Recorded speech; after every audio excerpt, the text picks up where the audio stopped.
Není lepší čas na proměnu, než je začátek nového roku. Nejstarší biblická zpráva zaznamenává přímé Boží slovo, jež hovoří o jeho záměru, proč nás vlastně stvořil. Budu číst z první knihy Mojžíšovy z 1. kapitoly, verš 26. 27. Bůh řekl: Nyní stvoříme člověka, bytost, která bude odrážet osobnost samotného Boha a bude žít se svým tvůrcem ve vzájemném vztahu. Tento člověk bude vládnout celé planetě se všemi jejími tvory ve vodě, na zemi, ve vzduchu. Bůh tedy stvořil člověka ke svému obrazu jako muže a ženu. Jinak řečeno, zde nám náš stvořitel něco prozrazuje. Přesně to jsem si představoval. Nejenom výkon na stvoření, ale i celé stvoření bude žít mým obrazem a v mém obrazu. Takovýto život je životem neustále proměnný v Boží úžasný obraz. Ovšem realita světa, ve které žijeme a jehož jsme součástí, je jiná. Místo toho, abychom napřímili naši pozornost na něj a on se mohl stát vším v našem životě, mnoho naší energie, času a peněz jde do udržování si vzdálenosti jeden od druhého. A to na všech úrovních našeho sociálního fungování. Mnoho, ne-li většina prostředků na světě se používá k obraně jeden proti druhému, k udržení nebo ke zvýšení vlastní síly a k ochraně našeho vlastního privilegovaného postavení v domnění, že těmito dílčími a zpravidla vnějšími proměnami budeme v posledku jako například etnika nebo národ, či nějaká skupina nebo ekonomický subjekt, rodina, či my sami šťastnější. Ale realita skutečnosti světa nás neustále přesvědčuje o opaku. Ale dobrou zprávou je, že nás Bůh miluje. A to je důvod, proč jsme si tu jeho lásku v podobě Ježíše Krista, který k nám přišel v lidském těle přednedávnem, připomínali. A nejen to.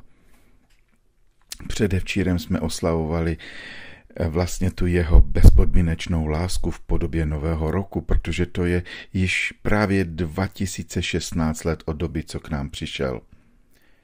A protože přišel, máme zde i tady toto datum, aby nám ukázal, že nás miluje, a to znamená, že nás miluje bezpodmínečně. Milovat bezpodmínečně, to znamená, že nás miluje takové, jací jsme. Miluje nás tak moc, že nás nemůže nechat žít tak, jak žijeme. Touží potom, abychom se podobali čím dál tím více Ježíši Kristu, odráželi jeho charakter. Jak se to stane? To nepřijde skrze magii ani černou, ani bílou, nepřijde to ani skrze nějaký tajemný náboženský rituál a je to tu, či nějaké kosmické povznesení, a už vůbec ne skrze naší vlastní snažení, jakousi své pomoc. Boží slovo jasně hovoří o tom, jak si to Bůh představuje. Budu číst z 2. dopisu do Korintu 3. kapitoly, tam 18. verš. V naší nezakryté tváři se odráží Boží sláva jako v zrcadlení. Sami se tak postupně stáváme jeho obrazem čím dál věrnějším a krásnějším, jak nás jeho duch mění a přetváří. Přesně tak. Všimněte si, tato proměna je postupným procesem, ve kterém se stáváme Kristovým obrazem, Božím obrazem a dílem Božího ducha. To je Boží dílo v nás, ne naše. Osobně toužím po této proměně a toužím ji vidět také i na vás v tomto novém roce. Modlím se za to. Boží slovo nám praktickým způsobem také vypovídá o tom, jak k takovéto životní proměně u nás v životě dochází. Text v Efeským ve 4. kapitole od 11. do 32. verše přesně o tom hovoří. Zde nám apoštol Pavel ukazuje na 6 fundamentálních aspektů proměny našeho života. Dnes budeme společně uvažovat jenom o prvních 3. Tak za prvé, proměna vyžaduje učednický proces. Rozvíjíme se mnohem rychleji, když nás někdo vede, když nás někdo trénuje, když nás někdo vzdělává. Každý, kdo něco dneska znamená, má svého kouče, mentora, trenéra a tak dále. A přesně tak tomu bylo v biblických dobách. Tak například Jozue měl svého Možíše, Elizeus měl svého Elišu, Šalamu měl Davida, David měl svého Samuele. Apoštol Pavel koučoval Timotea, apoštol Jan koučoval Polikarpa, Polikarp měl zase Irenea, nebo 12 učedníků měl Krista. Apoštol Pavel v 2. dopise Timoteovi ve 2. kapitole ve 2. verši říká: co jsi se naučil ode mne, předávej spolehlivým a schopným lidem, kteří budou šířit pravdu dál. Toto je princip, jak funguje křesťanství. Každý je učedníkem někomu jinému. Pro zdravý rozvoj církve Bůh ustanovil 5 oblastí, ve kterých se mají Kristovi učedníci vzdělávat. Budu číst právě z Efeským ze 4. kapitoly a tam od verše 11. po verš 13. A toto jsou jeho dary. Jedny povolal za apoštolí, jiné za proroky, jiné za zvěstovatele evangelia, jiné za pastýře a učitele, aby své vyvolené dokonale připravil k dílu služby, tedy k budování Kristova těla, až bychom všichni dosáhli jednoty víry, poznání Syna Božího a tak dorostli zralého lidství měřeno mírou Kristovy plnosti. Potřebujeme se vystavit vlivu všech těchto 5 oblastí rozvoje, abychom mohli růst všemi způsoby v Krista, v jakousi křesťanskou zralost a dospělost našeho lidství, která by plně zrcadlila Boží charakter. Za druhé, proměna vyžaduje učení se pravdě. Ježíš Kristus se před svým ukřižováním modlí za své učedníky, když říká: Bože, přiveď je k dokonalosti svou pravdou. Tvé slovo je pravda. To znamená jen jedno, jestliže toužíme po změně ve svém životě, i v tomto roce, v jakékoliv oblasti musíme znát a aplikovat tuto pravdu důsledně. Budu pokračovat ve čtení 4. kapitoly Efeským od 14. verše a verš 15. Pak už nebudeme jako malé děti podléhat kdejakému módnímu názoru svého okolí, jeho falši a prohnaným svodům. Místo toho se budeme vždy s láskou držet pravdy, opravdově mluvit, jednat a žít, a tak budeme stále podobnější Kristu, který je naší hlavou. Ano, jeden způsob duchovní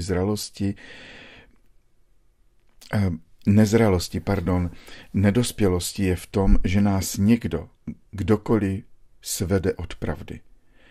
Jedno staré přísloví říká: jestli nejsi schopen si za něčím stát, padneš pro nic a za nic.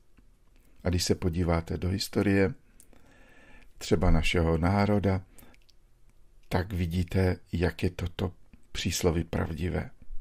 Víte, proč nás Bůh vybízí, abychom poznali pravdu? Chceme-li, aby náš život byl proměněn? Protože naprosto každé sebeobhajující naše chování v našem životě je ve své podstatě založeno na lži, které věříme. Protože se nejedná o pravdu, ale jedná se o sebeobhajující chování. A ta lež, to se může týkat Boha nebo nás samých, nebo jiných lidí, či úspěchu, života jako takového, já nevím, financí, ať je to cokoliv, čemu dávám přednost před Bohem, má to za následek jednání, které bude druhé lidi zraňovat. Proto není možné si hřešit sám u sebe, aniž by se to nedotklo nějakým způsobem brutálně těch druhých lidí. A to je přesně důvod, proč Ježíš říká, že pravda osvobozuje. A potom pokračuje a říká, já jsem ta pravda. On neříká, že učí pravdu, že poukazuje na pravdu. Ani nám neříká, aby jsme následovali to jeho pravdivé učení. Tohle to říkají všechna náboženství na světě. Ale Ježíš Kristus říká, pojď a následujme. A víte proč? Protože pravda není dogma. Pravda není ani princip. Pravda je osoba. A to je důvod. Je to Ježíš Kristus a to je důvod, proč mu můžeme důvěřovat. Proč můžeme věřit.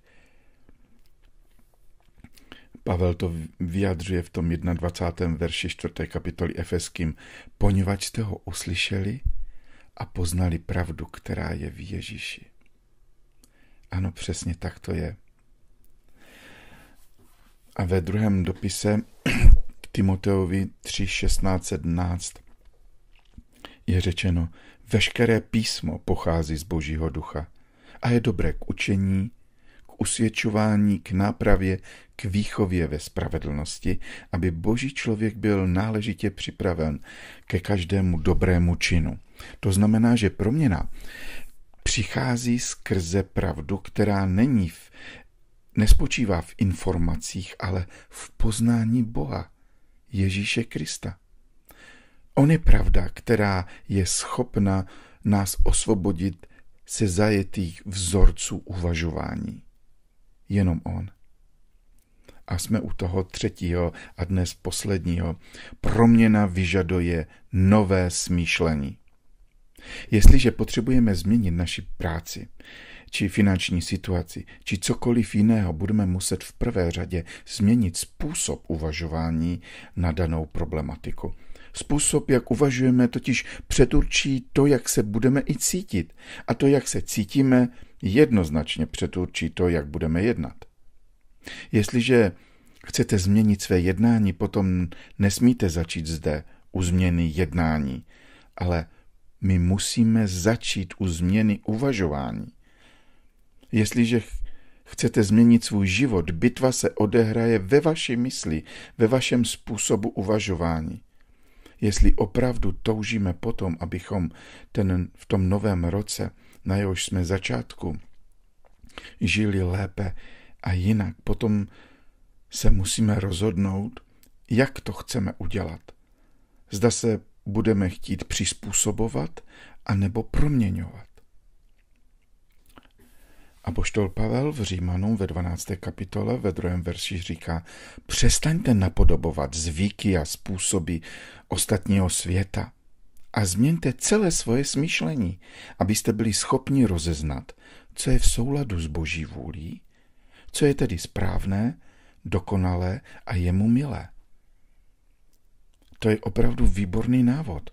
Určitě znáte lidi, kteří čtou ledacos, poslouchají ledacos a dívají se na ledacos.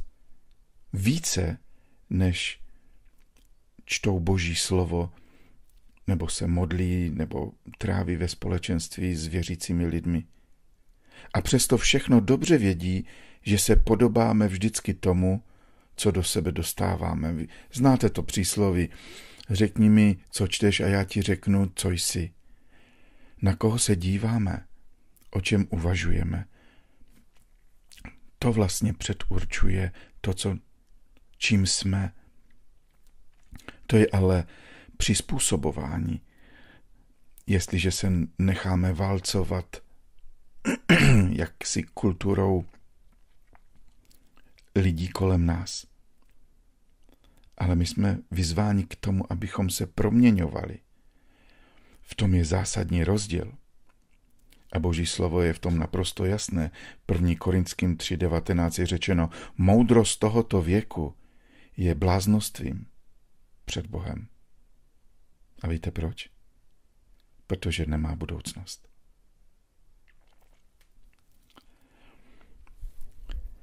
Budu pokračovat ve čtení té 4. kapitoly Efeským od verše 17. po verš 19.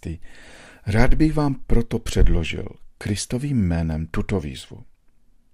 Nežijte už jako ti, kteří neznají Boží vůli.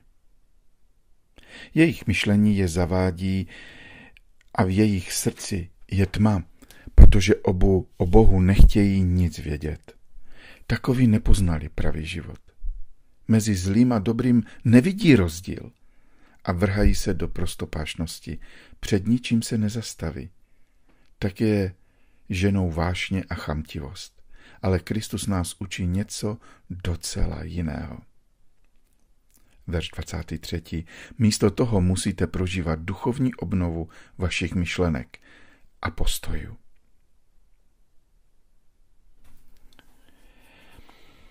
A to také jasně definuje Bible. A víte jak? Jaké je ovoce duchovního života, teda té proměny? V prvé řadě proměny našich myšlenek, protože tam to všechno začíná. Bible nás nenechává v nejistotě. Jasně hovoří Galackým 5:22-23. Ovoce Božího ducha však je láska, radost, pokoj, trpělivost, laskavost, dobrota, věrnost, tichost a sebeovládání. Přesně toto je ovoce způsobu našeho chování a ještě více je to ovoce způsobu našeho smýšlení. Protože tam to všechno začíná. Proto ten letošní rok nesoustřeďte se na tady tato jednání, na to, abyste měli pokoj, abyste měli radost, abyste měli trpělivost, abyste byli dobrotiví a já nevím co všechno. To je soustředění se furt jenom na sebe a na naše jednání. Ale změna přichází zevnitř. Zaměřme naši pozornost, dejme šanci jemu, aby se mohl v nás zrcadlit, aby jsme mohli v tom jeho obraze žít. A potom tady tohle přijde samo, jako ovoce toho správného harmonického vztahu, ve kterém a pro který nás on také stvořil. Amen.